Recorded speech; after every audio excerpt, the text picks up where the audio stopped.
Have you ever actually wondered what really happens to your muscles when you fast? We're going to decode your body's amazing survival playbook, and trust me, it is way, way smarter than you might think. Yeah, this is the big one, right? How long can you actually go without food before your muscles just start melting away? It sounds dramatic, I know, almost like something out of a survival show. But the answer, it's locked deep inside your own biology, and it is just fascinating. See, here's the thing. Your body isn't just winging it. Nope. It's following this brilliant, ancient playbook, a code that's kept us humans alive through thousands of years of feast and famine. It knows exactly what's valuable and what it can afford to let go of. And that's what we're going to do in this explainer. We're going to decode that story, translate that biological code so you can see the incredible intelligence that's at work inside you every single time you fast. All right, so let's get into it. The body's survival code. The first 24 hours without food. On the outside, it might feel deceptively quiet, but inside, oh man, inside your body is already making its first big strategic moves. Okay, so here's a quick roadmap of the journey we're about to take. Your body has this really clear 4-stage plan. It starts by using up its immediate energy. Then it switches fuels, then it does a little housekeeping, and only then, much, much later, does it even consider hitting that tipping point. So for the first, say, 12 to 24 hours, it's all about glucose. That's the sugar from your last meal, right? It's the easiest fuel to grab. Your liver, it acts like this awesome biological power bank, just steadily releasing its stored sugar. It's called glycogen, to keep your brain and muscles humming along just fine. But here's where it gets really interesting. It's kind of a paradox. As those sugar stores start to get low, you'd think your body might panic and start munching on muscle, right? Wrong. It does the complete opposite. It actually releases hormones to start breaking down fat and actively protect your muscle. It's already playing chess, thinking moves ahead. Okay, so we're about 24 hours in. The main power source is pretty much gone, and this is where your body pulls off this incredible trick. It switches to a whole new type of fuel. This whole process is called metabolic switching. And it's not some new fad. This is an ancient survival program. It's literally what allowed our ancestors to thrive during long hunts or tough winters. It's that magic moment where your body flips a switch and goes from being a sugar burner to a full-on fat-burning machine. Think of it like this, okay? Your insulin levels drop, which is the signal for your fat cells to release all their stored energy. Your liver then grabs that fat and turns it into these amazing little molecules called ketones. And just like that, bam, a backup generator fires up and your entire system starts running on a cleaner, way more efficient fuel. And this new fuel, wow, it's incredible. Ketones don't just power your muscles. They're one of the very few energy sources that can actually cross the blood-brain barrier. And that's exactly why so many people report that feeling of sharp mental clarity and focus when they fast. Oh, and here's a nice little bonus. They also seriously dial down your hunger. All right, so your body's humming along, running super efficiently on fat.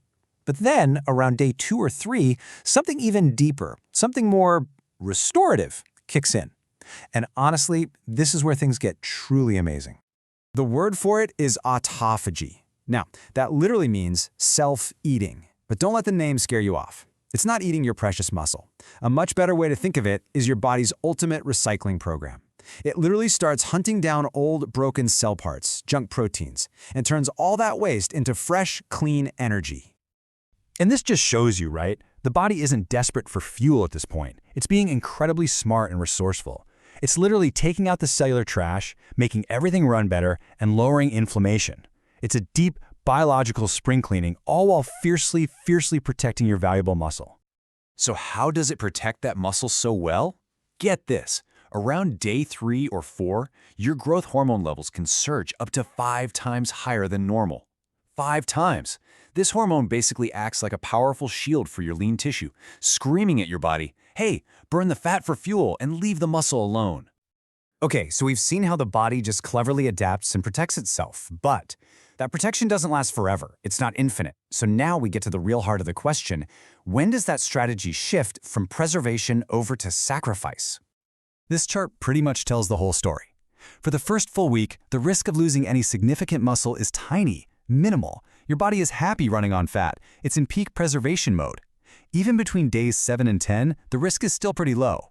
It's really only after that 10-day mark that the risk starts to ramp up in a meaningful way. And you gotta remember, the trigger here isn't just time on a clock. It's your body's fuel tank. Your body only starts even considering muscle as a fuel source when it senses that its main backup, all that stored body fat, is starting to run critically low. So let's just put it side by side to make it super clear. You've got phase 1, the first 10 days or so. The strategy here is pure preservation. It's this beautiful symphony of fat burning and hormonal protection. But then you have phase 2, let's say beyond 10 to 14 days. That's when the strategy finally shifts to sacrifice, and the body reluctantly starts turning muscle into the fuel it needs. See, understanding all this science lets us move from a place of fear to a place of strategy. It's not about avoiding fasting altogether. It's about using it intelligently. So let's talk about how you get all those amazing benefits without the breakdown. Okay, step 1. Find your sweet spot. For most of us, fasting for anywhere between 1 and 3 days is going to give you the peak benefits of that autophagy and fat burning all in a safe window. Step 2, send your body a signal. A little light exercise, even just walking, tells your biology, hey, this muscle is a priority, save it. And third, refuel with protein. Break that fast with a meal that's rich in protein to kickstart muscle synthesis right away. So here it is, the final answer all in one place. For up to about 7 days, you are squarely in the safe zone. You're getting all that great fat burning and autophagy with minimal, and I mean minimal, risk to your muscles. It's only when you start pushing past that 10-day mark that the body's priorities really start to shift and muscle breakdown begins to accelerate.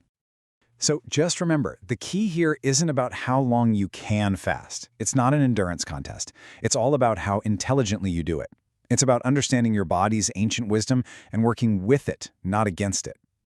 Because at the end of the day, fasting isn't about starving. It's about awakening this incredibly powerful ancient survival program. So the real question I'll leave you with is this. Now that you understand the code, how are you going to use it?